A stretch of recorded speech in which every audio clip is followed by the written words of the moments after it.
Welcome back to Napp Motorsports. This is going to be episode 2 of the VVT swap process, and we're going to go over how to install your ECU.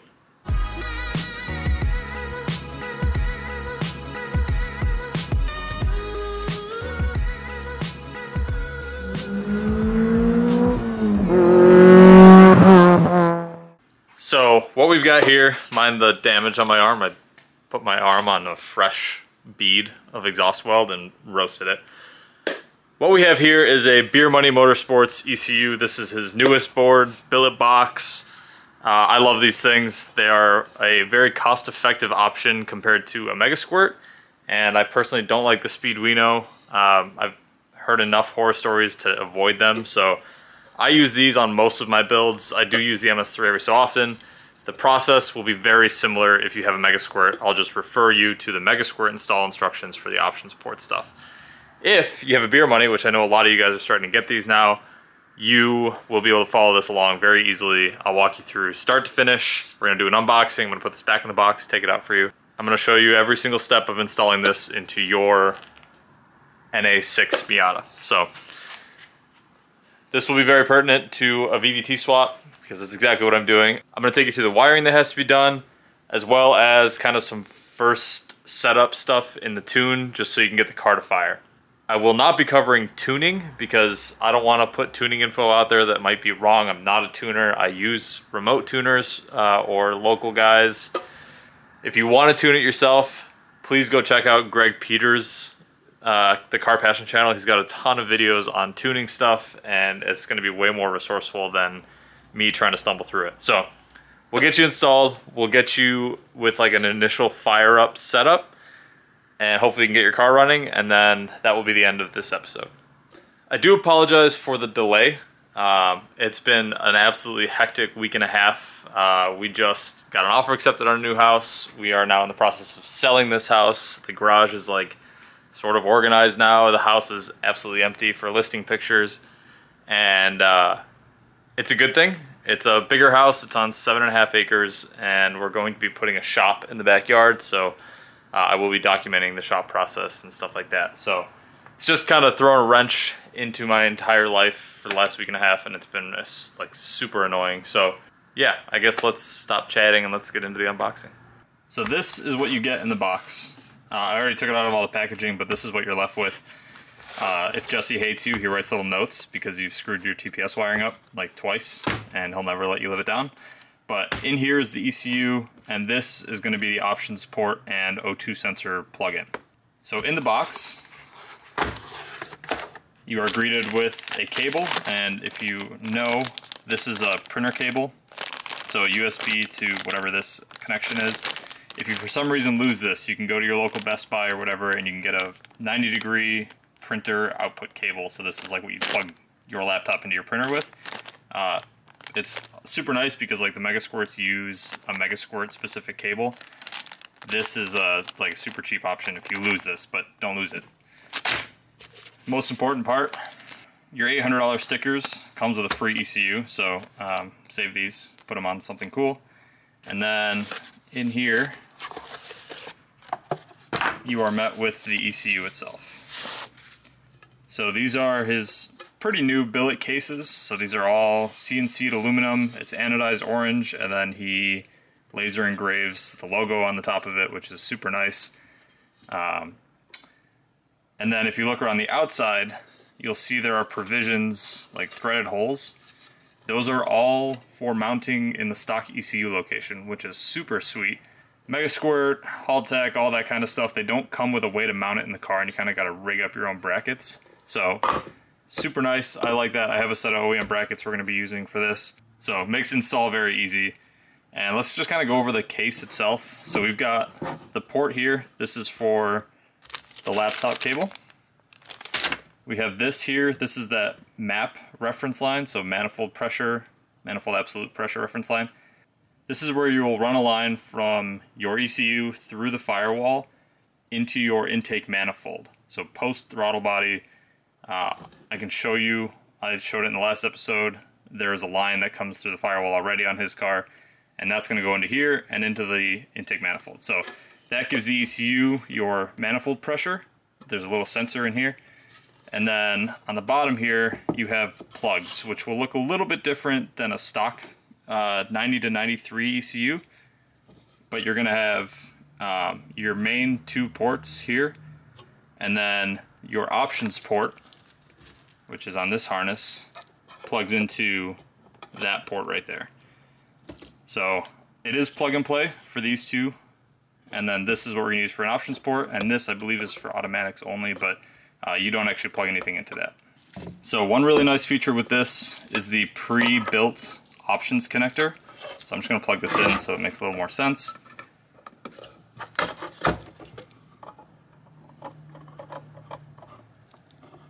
Helps if I plug it in the right way. There we go. So you have these flying leads, which I'll show you in a second, and then you have this really long harness thing that ends at a Bosch 4.9 LSU connector. So what you can do with this is, instead of running your wideband into the car, like power ground signal back to the ECU to a gauge, if you just want to run a wideband into here and you don't care about a gauge in your face, you can take the oxygen sensor. Let me see if I have a spare. Okay, not a great example because it's not the right plug, but you would thread this into your exhaust, and then the existing line that comes off of it plugs into this connector, and then that's it. There's no wiring or anything like that. Your O2 sensor feeds right into your ECU. We're not running that because he runs an external gauge. If you are running an external gauge, I covered in the last video, there's like power ground in the engine bay, and then you can tap into the single wire that's over by where the CAS used to be. It's like a single yellow connector, inside yellow connector. Cut that. That is the white wire from the AEM wideband setup. But simplicity's sake, you can just plug a wideband into here. There's no gauge, no nothing. And then if you want a gauge, you can run his sort of CAN-checked solution, which is a digital display that takes all the CAN data out of here into a gauge that you can put on your dashboard, and you can actually toggle through it, and it gives you like engine RPM, coolant temp, wideband signal, whatever else you want to wire into it, oil pressure, fuel pressure, that kind of stuff. You can all feed out of the ECU. We have one in the track car, and it's absolutely sweet. But that's what this huge extension harness is. We're not going to use this. I'm going to leave it in the footwell, but I'm just going to zip tie it up so you can't see it. And then this, so these are all labeled. So that is like 2I, 2L, 2H, etc., and it goes like, it covers all the, you know, spare ports. And if you look on his website, and I will put a link to this down below, if you look on the wiki, there's a pinout that tells you exactly what needs to go to what. So like one of these will be a boost controller, one of them will be flex fuel input if you want, one of them will be oil pressure input, VVT, that sort of thing. And then the injectors that we added, we are going to run into the extra port over here. So this is what you get in the package. I'm going to put the mounts on it and just kind of show you how they're supposed to fit up if you have a 1.6, because it takes a little getting used to. And then we will go and get it installed in the car. So first off, this is going to go to the right in the foot panel if you have an NA6, because the wire harness comes in this way. So this is the orientation that I'm going to use. So there's 3 brackets for the Miata, or for the NA6. There's this guy, there's this guy, and then there's this long guy, which goes like this, right? So this one bolts right up on this side. Looks like this, kind of, right? This one could bolt right up, but it interferes with the plug-and-play, or the harness plug-in. So you can see I've Sharpie marked a line right here where I'm going to cut, and it will leave us with a fully intact bracket. It might be a little flimsy, but whatever. Fully intact bracket that bolts up OEM and then bolts into the chassis OEM. And then the top one requires the most modification, just because there's ports coming out here and all sorts of just stuff like that.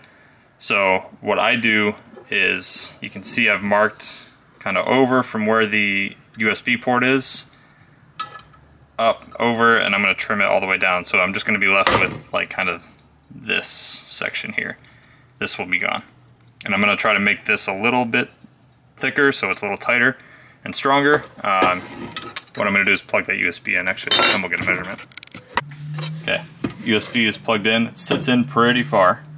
So I just laid this next to it, marked the new line, and then you won't be able to unplug this when the bracket is on.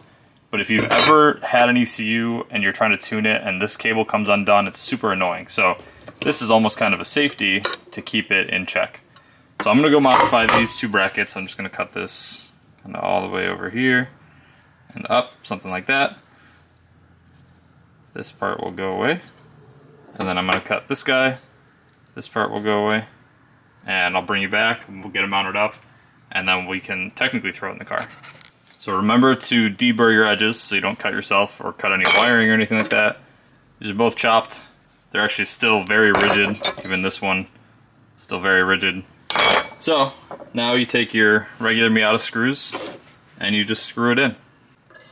Just realize you have to trim this edge off too, otherwise it interferes. So I'm gonna take that off, cut it right there, and then we'll get these fully installed. There you have your brackets, all mounted up, ready to bolt into OEM locations. You can see there's room there. It's not rubbing on the top of the sensor. You can see my hand behind it. So that's good, or on top of the plug, I guess. It's all plugged in. Edges are all sanded smooth. Everything is good. So now you could bolt this right into your car, which I'm going to show you guys how to do that right now. We'll plug in the ports in the side, and then before we plug this in, we're going to have to wire all the options to it. But this is very simple. Don't overcomplicate it. Mind the mess. We're going a little rogue here.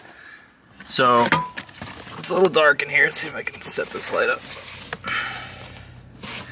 So what we've got, Corey has a boost pressure gauge up here. So what you're seeing here is the reference line that goes from vacuum from that port we talked about on the ECU up to the intake manifold. He has it teed off down here already to a boost, there's like a pressure transducer that goes to a plug, and then this plug runs over to the gauge on the dashboard. If you don't have a boost gauge, you will just run this line right to the ECU. But that's what this is. We're just gonna tuck it out of the way for now. This random green wire that we'll get to later is his boost control solenoid. And then over here, we've got the OEM wiring harness. So this is why I wanted to plug in the ECU, or have the plugs on the ECU on the right side, because it makes this very like unstressed setup. If you put them like on top, you gotta bend this all around and it doesn't look good. So ECU goes in here. Let's get this insulation back down. And it should, I'll try to do this one-handed here.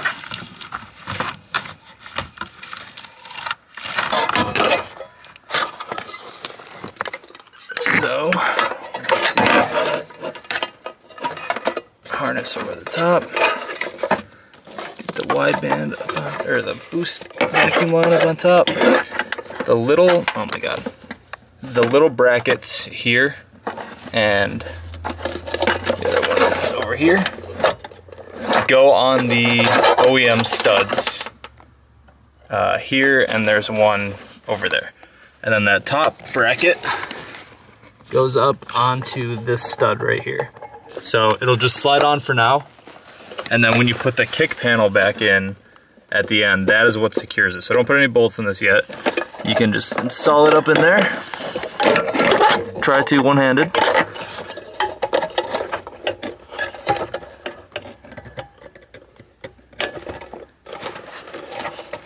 Make sure you're not pinching any wires in the process. There we go. So now your ECU is fixed. I'm sorry if this is like, it looks like it's like fluttering on camera. It might be that LED light. So your ECU's in. This, we're gonna end up running the laptop cable up behind here, and we're gonna tuck it here so that it comes out of this little port over here. If you have the plastic there, you can just tuck it up underneath the dash like that. So that will get sorted. For now, I'm just gonna stuff it up there because it's in the way. Vacuum reference line. So he has the other end, right? This is the line we were talking about. This open end from the engine is what is going to hook onto this 90-degree barb up here. And do be careful, these barbs can get a little fragile if you like wrestle with them too much. So just carefully slide it on there. And then easiest part of the whole thing is to plug in the OEM harness. So there's a big plug, a little plug. You cannot plug them into the wrong spots physically. So it looks like, oh, we're 180 degrees off. Ugh. I'm gonna set you guys down, plug that in real quick. So littler plug goes on the bottom, and then the big plug goes on top. And you can rotate it, and it doesn't, it's like stress-free in here now. So there's no strain on the wires or anything. And I will show you, I haven't forgotten, the power steering reference line, which one that is. We will get to that tomorrow when I do the rest of the wiring. But that is technically installed, and I gotta run the vacuum line up there, but once you put the vacuum line up there, you could in theory start the car on this. So that is the basic ECU install. We will obviously go over the options port, and I will show you on a piece of paper what gets plugged into what to make everyone's life easy. I know it can be a little confusing, so yeah, let's get over to the options port stuff. All right, if you were good when you did your wiring harness in the engine bay, you took notes. So like purple's injector 3, blue's injector 4, you have your knock signals, gray, white, VVT is green, fuel is yellow, and oil is brown. That is what I have. If you're just doing a basic VVT swap with sequential injection, you're gonna want injector 3, injector 4, and VVT. So you have 3 wires to figure out. What I did over here is, these are the new wires, and this is the ECU pin. So the ECU pin means most of the time one of these. So this is technically connector 2. If you're doing this swap and you're wondering why it says connector 2, this is connector 2. So VVT goes into 2I, which I showed you earlier is on this lead. Injector 3 and injector 4 actually go onto ECU pins 3Y and 3Z. So I have Beer Money's wiring diagram open. This is on their website. If you go Wiki and Resources, Pinout wiring diagrams, and then you have 90 to 95, you have whatever. So like we're doing 90 to 95. And it's a full thing, tells you what goes where. Super useful resource. I know he's moving this somewhere else, and he's got to make some fixes in here. So what I have here is correct. So if you use this, you should be okay. But connector 3, so the way we have this in the ECU, or in the car right now, is like this. So this is the bottom, the smaller of the 2 connectors, which is connector 1.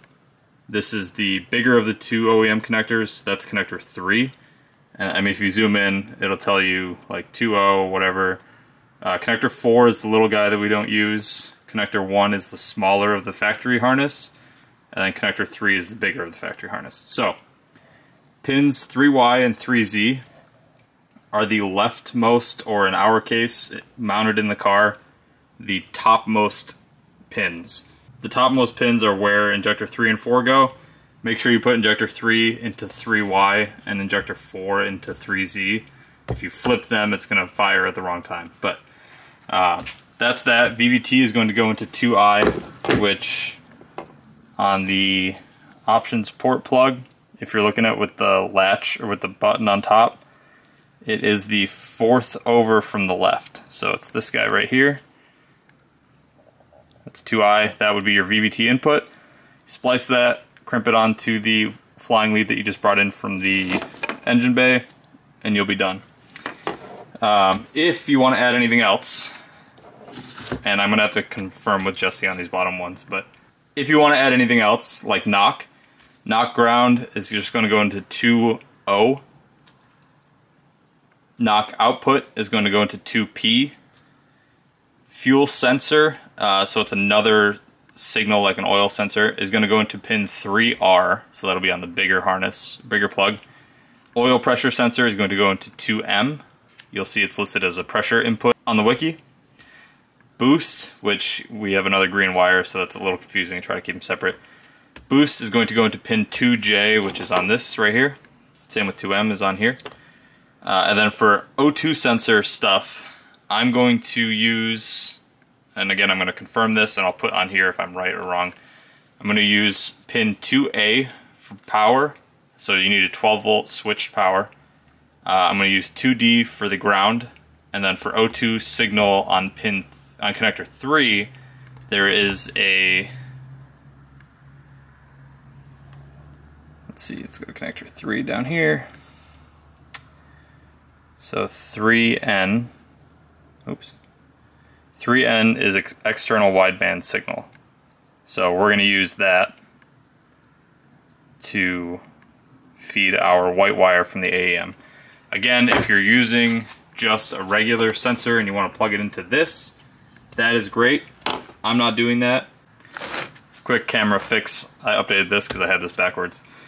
So what I'm going to use for oxygen sensor stuff, for O2 power, I'm going to use pin 2D, which actually is going to be this.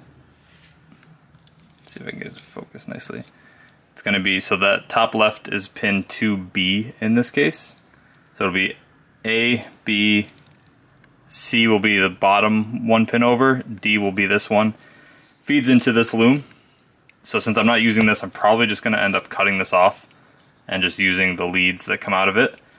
I'm going to confirm with Jesse first. So 2A is going to be my sensor ground for the O2 sensor. So O2 ground, pin 2A, that's right here. O2 power, 2D is in this side. And then O2 signal, which if you look on the wiki and go to pin 3N, O2 signal, oops, pin 3N is going to be external wideband signal. So I'm pretty sure this is right. If it is, I will put it up here. I'll confirm with Jesse before we do anything. If not, we can always tap into the factory wideband signal. This should be correct. So if you're going to be running any extra stuff, this is how I would recommend doing it. Kind of hold it up so you guys can screenshot it and look.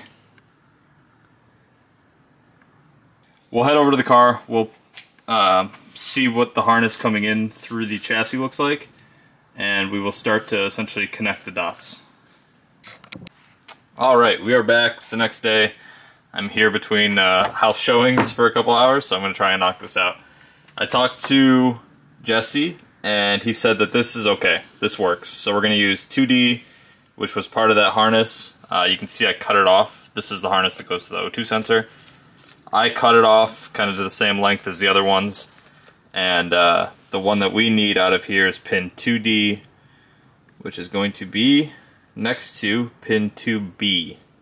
So 2 delta is next to pin 2 beta.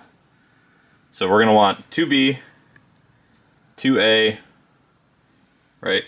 Or sorry, 2D and 2A. And then we need, on this one, we're going to need 2I, which is over here.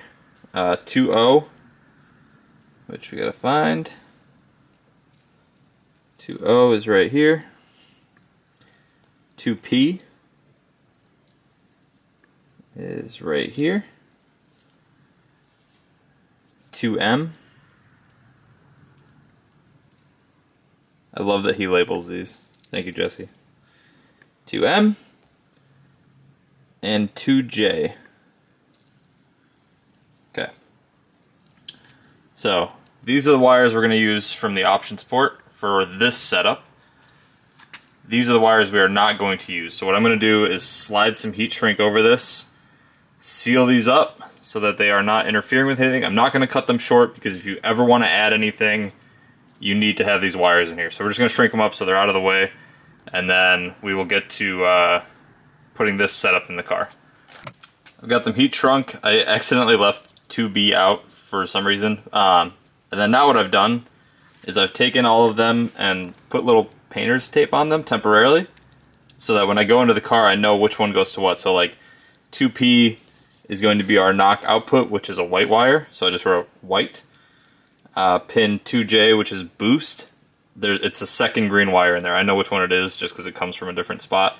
So I've got G for green, boost. This is 2D, this is our O2 12 volt power. This is 2A, which is our O2 ground.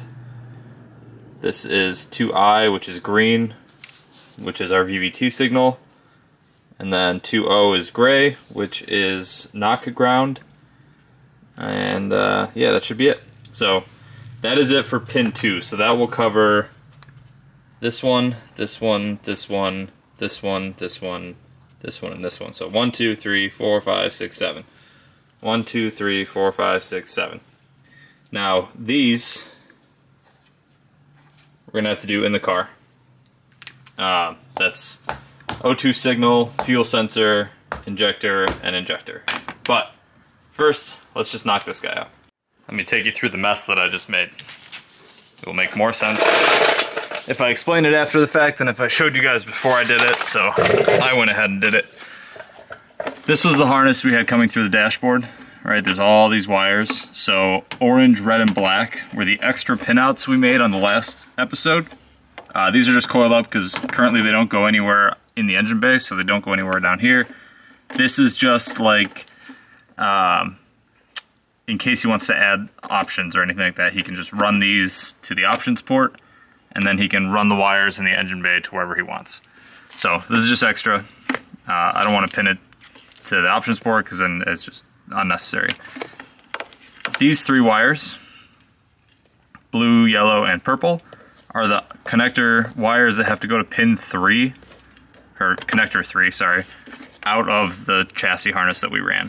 So I ran those to a Deutsch connector so that we can unplug it from the harness if we need to. And then over here, this is the wideband sensor wire. Ran that to a Deutsch connector also, so if you ever need to replace it for whatever reason, you just unplug it, tap in a new Deutsch connector pin, and you can plug the new one in. So out of here, well, let's start with this harness.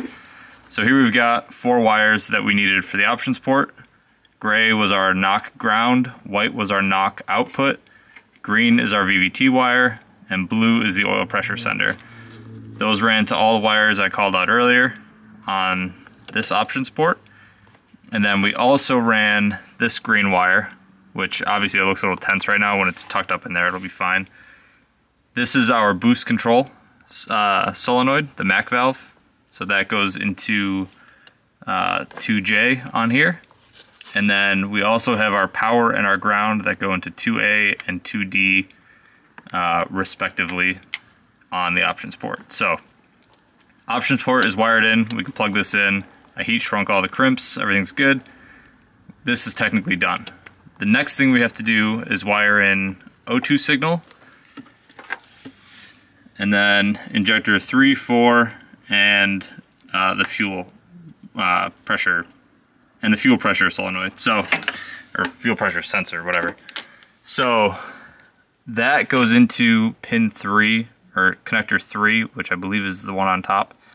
So we're gonna have to kind of undo the yellow connector, which is pretty easy. Don't worry about it, you're not gonna screw anything up. I'll show you how to do it, and I'll show you how to pin in new wires and stuff like that. All right, I know this looks intimidating, just bear with me, I promise it will make sense.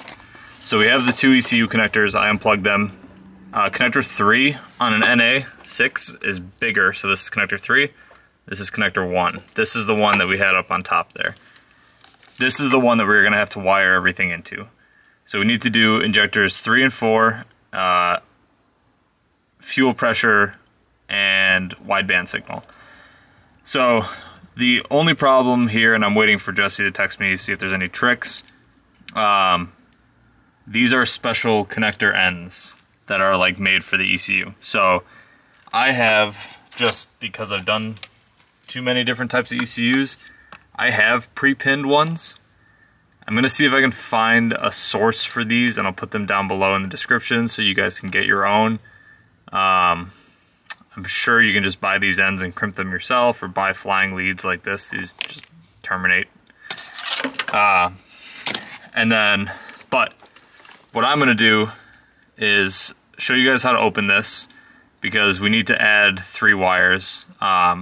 O2 sensor wire, which is pin 3N for the O2 signal, the way we're doing it, is the 7th pin over on the bottom of the plug. So I'm gonna call this the top, where the ridges are and the latch is. So on the bottom row, 1, 2, 3, 4, 5, 6, 7th pin over, red wire with a blue stripe. It is like connected into this wire right here, which we're not going to use.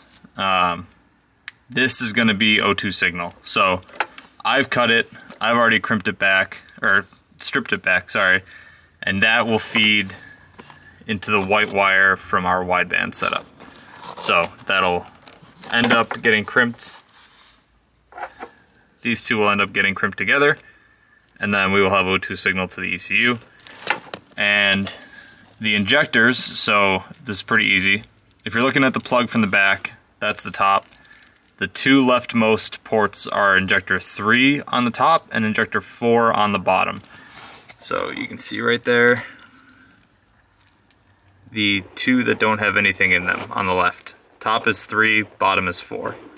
And then if you're running a fuel pressure wire, which I am, it's going to be pin 3R, which is 5 over from the bottom. So if this is 7, we can go 6 over is this red wire, and then 5 is that empty one on the right of the 2 pair right there. So we're gonna need to add wires here, here, and here for this setup. If you're doing the basic setup, you just need to add wires here and here. So to open this, if you look on the side, there's like this plastic little lip right there, and it's like kind of clips over 2 little, I don't even know what you'd call those, 2 little ledges. Both sides have them. So what you have to do, take a little screwdriver or something, this is like a jeweler's flathead, and then, it's gonna be really hard to do one-handed, but you take it and you put it in between, come on, focus. You put it in that gap right there, and you pry this away. And you do it on both sides, and then this will flip open. So I'll do that real quick off camera because I need both hands, and I'll show you what it looks like when it's all apart. Try not to stab yourself when you do this, but these don't really move out that far because they are attached to the center rib, so you're just kind of bending the corners out. And then once I had them both, you got to do like this one and this one back here to loosen this side. So you can see how this is like a hinge. It's still kind of tough to open, so what I did is I stuck the screwdriver in one of the empty slots, just a tiny bit, and I leveraged it out, and it came right out. So same thing on this side, you do this guy, and you leverage it out. So these wires won't fall out. They are pinned in still. That's what those tiny little holes are for. They're quick releases if you ever have to depin. This is just like a secondary safety. Think of like the secondary latch on your hood. So if the first one fails, you still have the secondary latch. This is the secondary latch. So now, to install new wires, which I'm gonna use these, I believe they're from a Mega Squirt, because I think the MS3 options ports are the same. But if you, it's kind of, 50-50 shot. The pins are not symmetrical, so they're different on every side. And then you slide them in one way. If that doesn't work, pull it out, slide it in the other way, and you will hear an audible click. I'll see if I can set you guys down so you can at least hear the noise, and then we will, I'll try to figure out which way it is.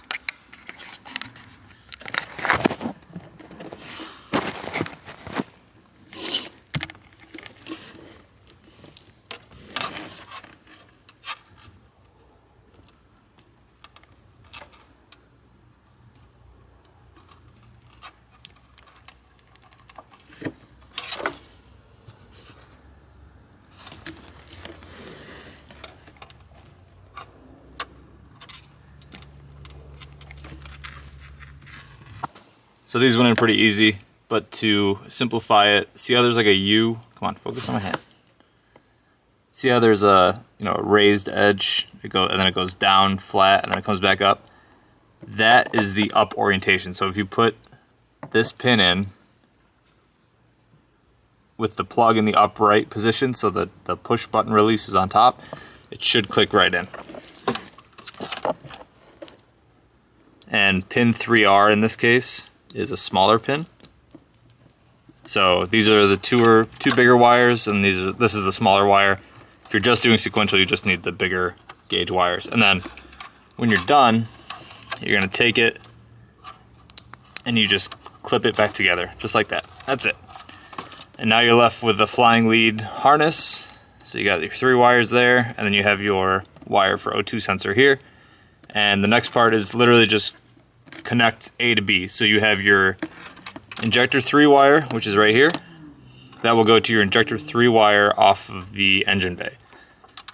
Injector 4 wire goes to your injector 4 harness or wire from the engine bay, and then pin 3R for me is going to go to the yellow fuel line, and then this guy is going to go to the white O2 sensor wire. So I'm going to crimp those all, show you what it looks like. We're going to plug it in, and then this will technically be all set. All right, more mess. So for me, injector 3 is purple, so I've got purple running to the top wire. Injector 4 is blue, so that's going to the bottom wire on the left side. Fuel pressure is yellow, so that's going to the pin 3R over there. And then my wideband signal is going to pin 3N.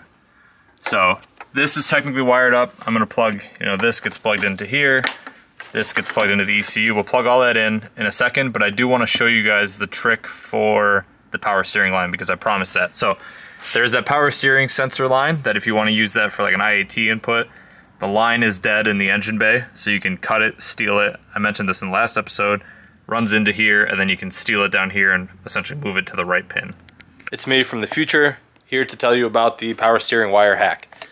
So I will show you guys on the ECU pinout what wires you're going to need. So if you steal the wire from the engine bay, from the power steering signal wire, it's a single wire that runs all the way over to the power steering pump with a little spade connector thing in it.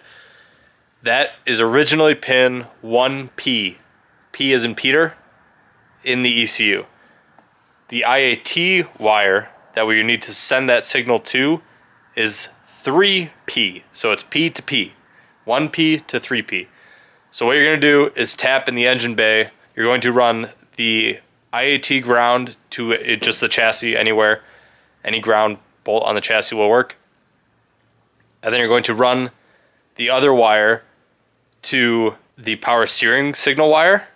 So you cut that little clip off the end of the power steering wire, pin the IAT other wire that's not grounded to that.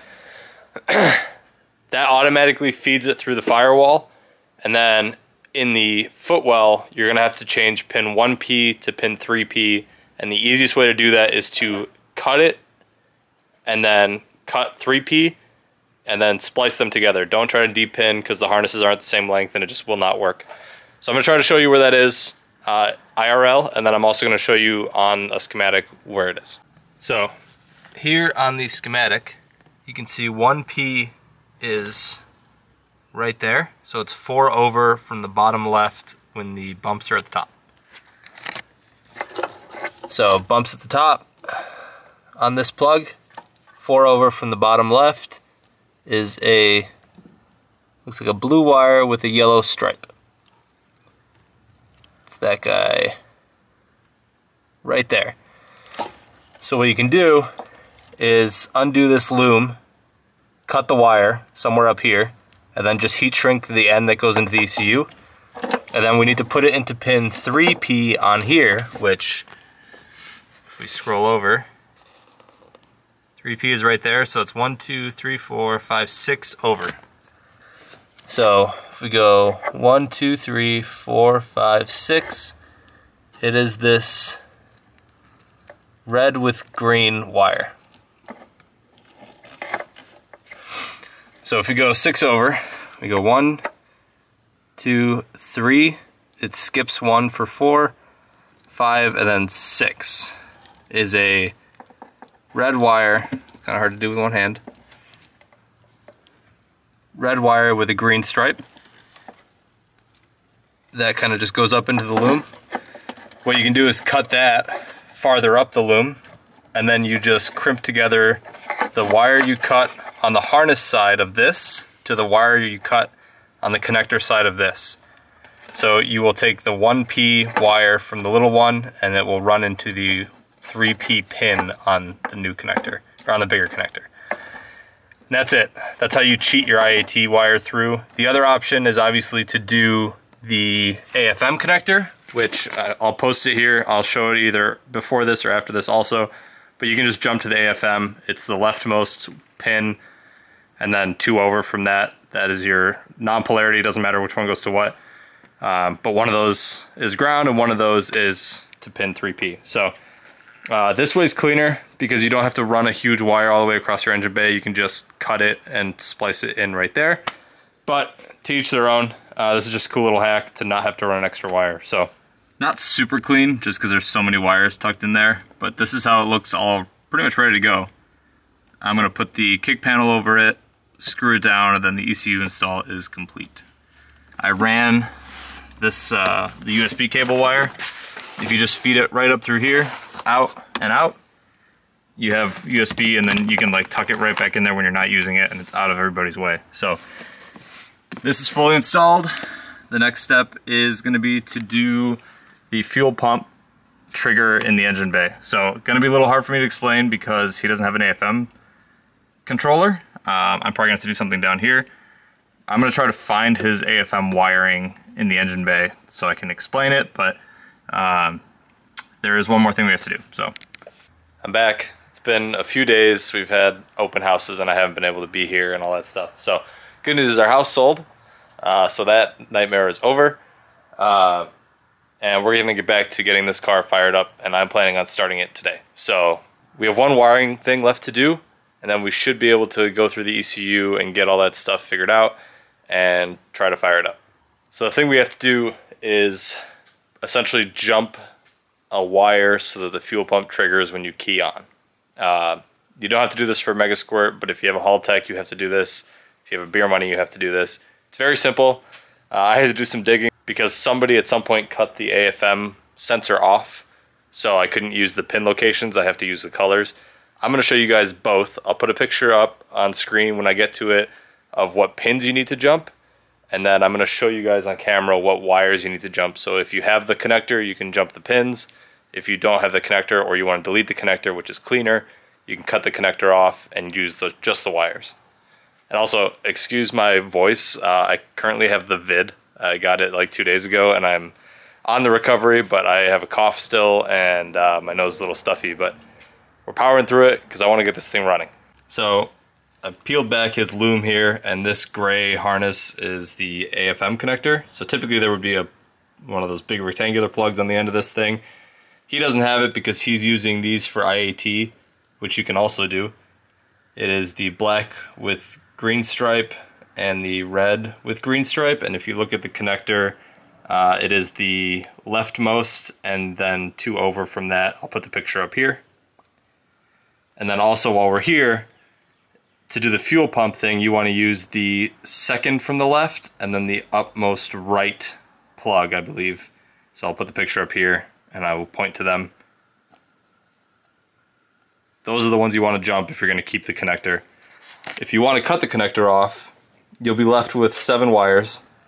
In this case, 2 of his are used. Yours will likely not be if you followed my IAT wiring. And then what we have here is a green with a red stripe, a solid green, a black with a green stripe also, and then a thick black, which confused me yesterday, but it is a shielded wire, so the red wire is inside of it. If you strip it back, you'll see it. So the wires you need to jump for fuel pump are going to be the red wire, which is the shielded one, to solid light green. So this is the solid light green. So I'm going to strip this back, crimp the wires together, and then we'll wrap this loom up and put it away. So you can see I've jumped solid red to solid light green, just with a little crimp connector, heat shrink it out of the way. And then what I like to do with the other wires is I heat shrunk each of these individually, and then I put a whole heat shrink over top, and I use this marine grade stuff that has like epoxy in it. So it's all sealed up, water can't get in there and like ruin any connections or anything back to the ECU. Now, I'm gonna tuck this all up in here, put a piece of electrical tape around that just to keep it bundled up, and then I will be putting it back in this harness so that it's out of sight. And that's the last wiring thing we have to do before we can hook the laptop up and try to get this thing to fire. Just like that, tucked away, can't see it, anything like that. And the wiring is done. So next up, we're gonna grab the laptop. I'm gonna screen record for you and do a little bit of a voiceover and walk you through the setup steps for a Beer Money ECU. So first things first, I have my laptop on the charger. I have the car on a trickle charger, which I should have done a long time ago because this battery is pretty dead, but worst case, we'll get a jump box on it. First thing we want to do is check fuel pressure. So with an adjustable regulator like this one, it's not going to be where you want it to be when you first key on the car. It could be at 30 pounds, it could be at 10 pounds, it could be at 100 pounds, whatever.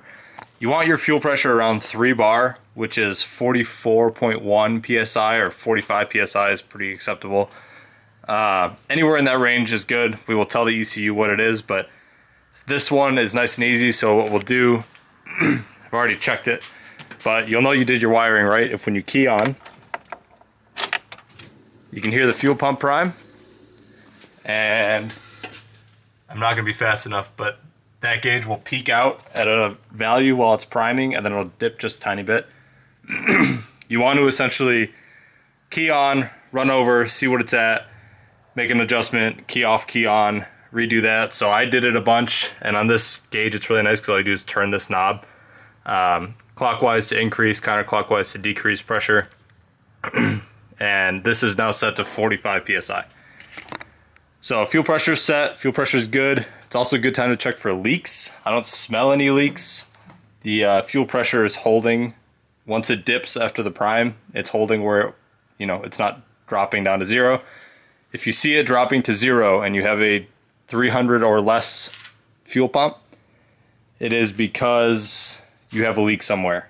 If you have a DW400 or something, they don't come with check valves in them, and it will just return all the fuel back to the tank. So, but a good opportunity before you start it, smell for gas, check stuff like that, and just be sure that you don't have any leaks because a fuel leak can be disastrous. So we have fuel.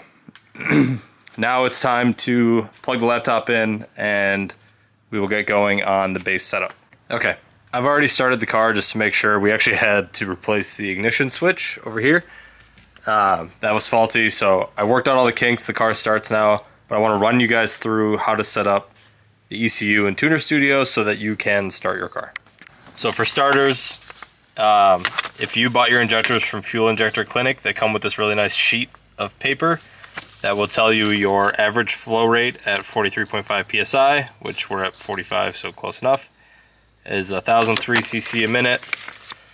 And then here's your dead times. So we'll use this table here, 43.5 psi, and we'll fill the chart in. This will come in handy in a minute when I take you into the ECU, but this is important if you have this. If not, if you use like IDs or something, they have estimated ones online. The nice thing is these are actual matched data sets for the injectors in this car. So, to start, we have our laptop here, which has Tuner Studio, and I have the ECU plugged into the car, or into the laptop, sorry. So this is that little like printer cable that goes back to the computer. That's plugged into here.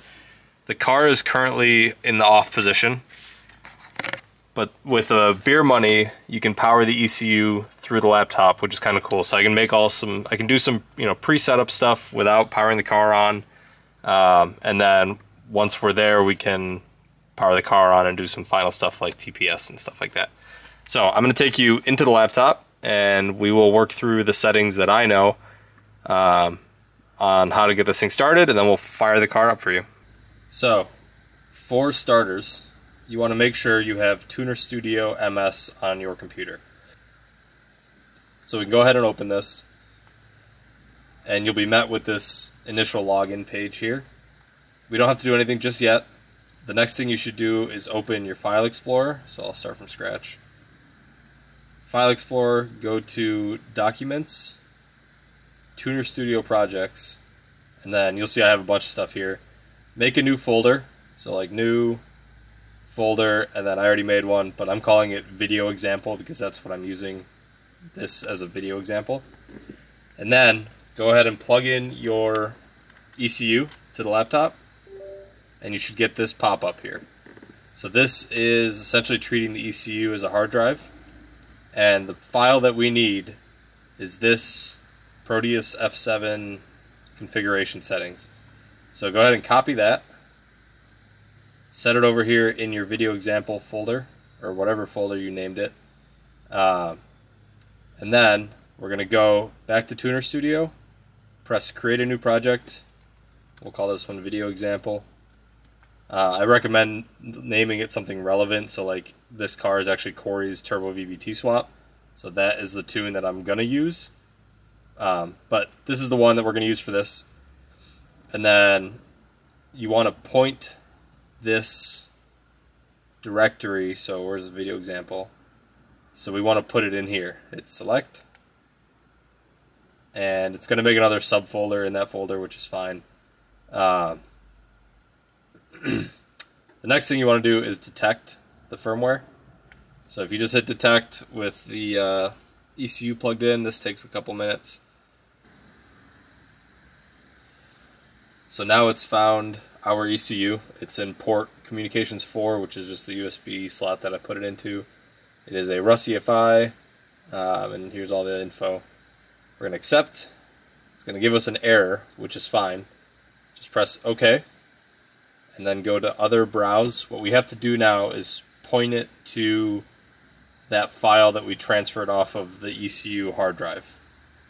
So we're going to go to Tuner Studio Projects, Video Example, and then this .ini file should be the only file in there right now. You want to open that, and you hit Next. This we're going to leave for the time being. This needs to read successful. If it doesn't, and it's on like a different COM, you can hit the drop down, and there might be another option there. Like earlier, it showed up as COM 1, but I needed to select COM 4. So just do that. You can test the port if you want. This will say successful. You hit Next. Leave that alone, and now we are hooked up to the ECU. I'm going to switch over to my other tune so I can show you guys the settings that are correct for it to fire up on. But if you've made it this far, you're in a very good spot. So now that we're in here, we're going to want to do some initial settings to get the car to fire up for a VVT swap. So base engine, it's a 4-cylinder. This is a 1.84 liter, but it's, you know, if you have a stock 1.8, just do 1.800. Vehicle weight doesn't matter. Compression ratio, these are 9.5 to 1 pistons. It is forced induction. This might be set to false, but if you're running NA, select false. Speed density is what you're going to want for a GM IAT sensor style.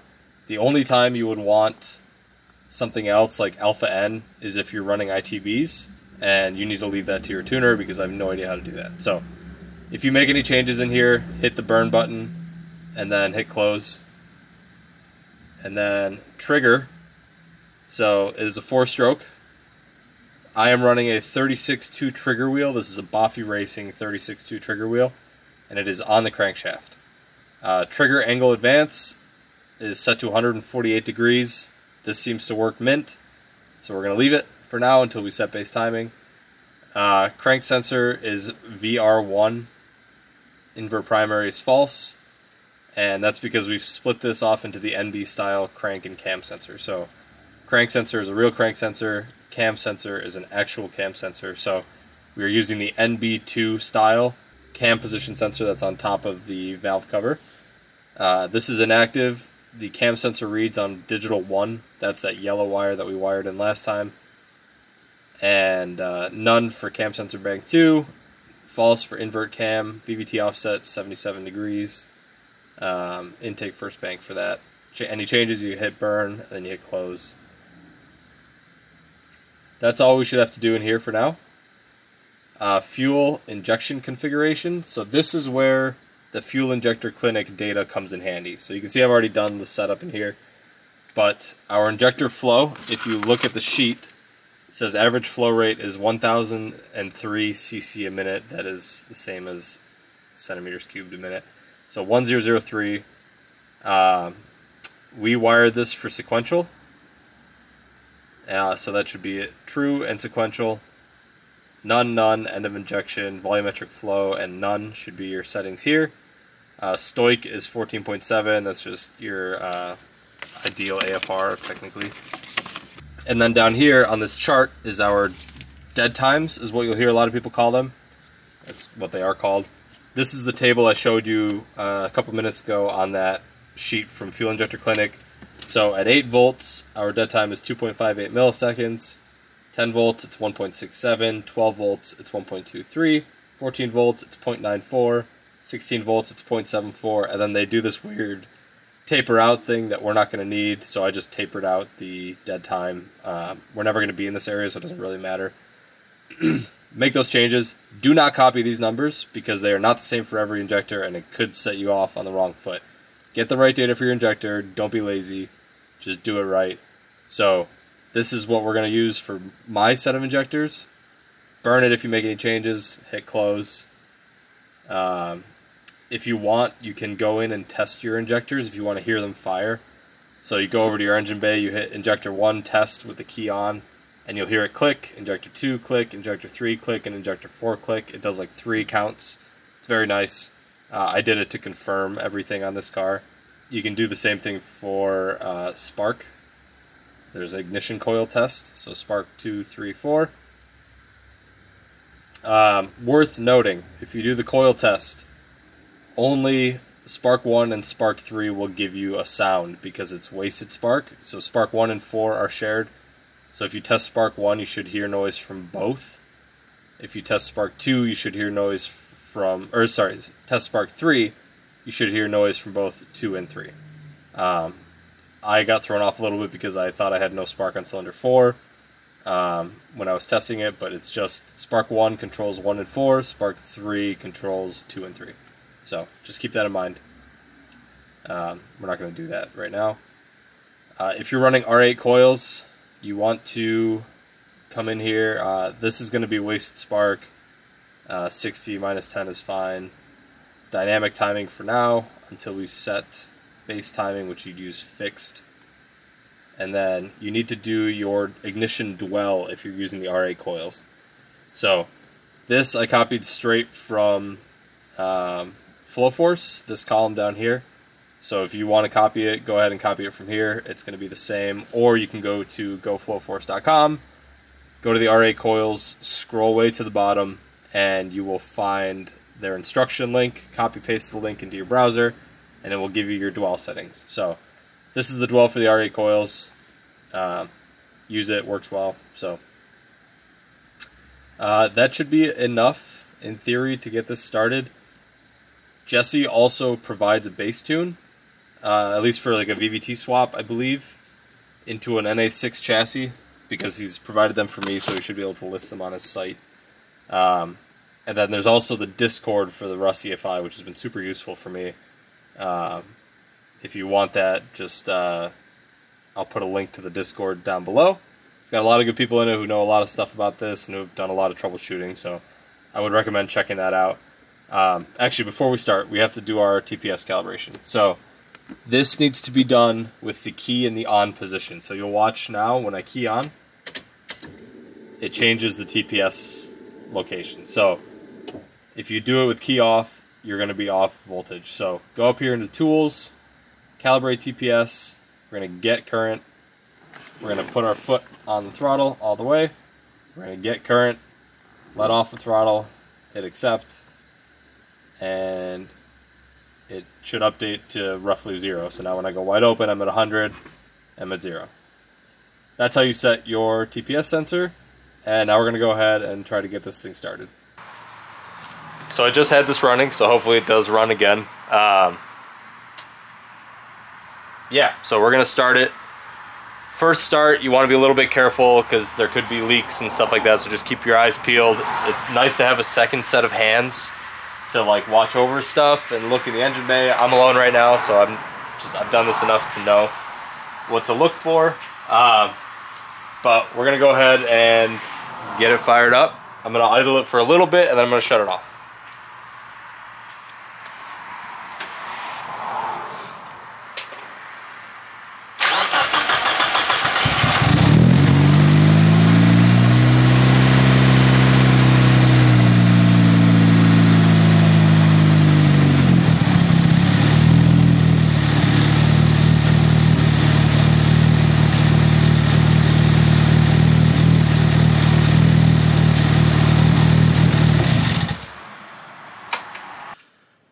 there you have it. Sorry if I sound like absolute death. I am feeling better, but my sinuses and everything are screwed up. So that is the basics.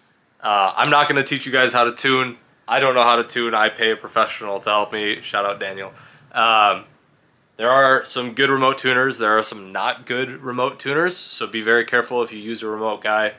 I always think it's best to get in person until you've worked with the person long enough. So depending where you are, like if you're down in Georgia area, like Savannah, Briggs Motorsports has a good dyno. He did a customer car for me and killed it. If you're out in California, try to hit up Toby from AED. He does Greg uses his dyno to tune. He knows his stuff. And then if you are looking for somebody and you're not entirely sure, the Miata Mega Squirt tuning or DIY tuning page on Facebook has a lot of good resources. People can point you in the right direction of a good tuner. Tuning is not something you want to skimp on. If it's cheap, it's because it's not going to be good. So ballpark tune is $600 to $1,000 depending where you go, how much time it takes. If there's troubleshooting, it's going to be more. That's why I always recommend getting it started at home first. Some troubleshooting tips. If you're cranking it and you are not getting crank signal, like if it's saying like sync error or anything like that, check your crank trigger wheel to crank sensor spacing. It needs to be a credit card's width away, and sometimes, so if this is the trigger wheel, sometimes the crank sensor looks like it's too close to the block. What I've done to get away with that is stuff a couple washers behind it, like 2 washers, to stick it out a little farther, and then it gets it in the middle of that Hall effect sensor, and it reads. I've done it like 3 times, and it works every single time. So check that out. The credit card spacing is key.